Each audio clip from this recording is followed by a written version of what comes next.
महाराज जी, नवरात्रि में कन्या पूजन का मतलब क्या है? देखिए, हमारे यहाँ नव वर्ष की जो शुरुआत होती है, जो प्रारंभ होता है, आप देखिए वो शक्ति पूजन से ही होता है। और जिस प्रकार महिषमर्दिनी देवी इस नवरात्र की अधिष्ठात्री हैं, उसी प्रकार चैत्र नवरात्र की अधिष्ठात्री महाकाली।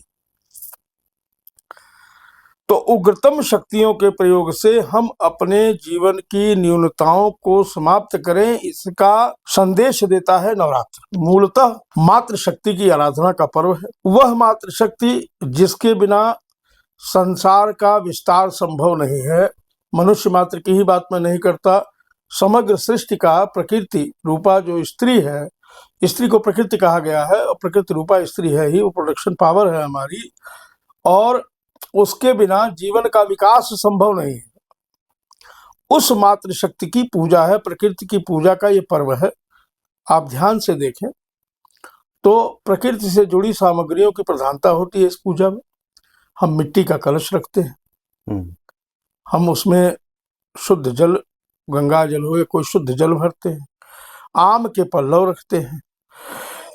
प्रकृति से जैसे जो बीज प्राप्त हैं धान के अथवा जौ के, उसको रखते हैं। उसमें कोई शुद्धता की आवश्यकता नहीं, जो जैसे वैसे रखा जाता है। उस पर साबुत सुपारी रखते हैं, नारियल रखते हैं, पूर्ण फल रखते हैं। सब कुछ प्रकृति से जैसे प्राप्त हुआ वैसे ही है। तो प्रकृति के संरक्षण का पर्व है नवरात्र। और अपनी देवियों में हम कन्या पूजन करते हैं।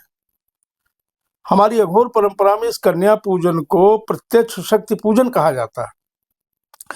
हम अपनी कन्याओं में अगर देवत्व नहीं भर पाए तो कहाँ से पैदा होंगे महाराणा प्रताप, कहाँ से आएंगे शिवाजी, कहाँ से पैदा होंगे विवेकानंद, स्वामी रामकृष्ण परमहंस।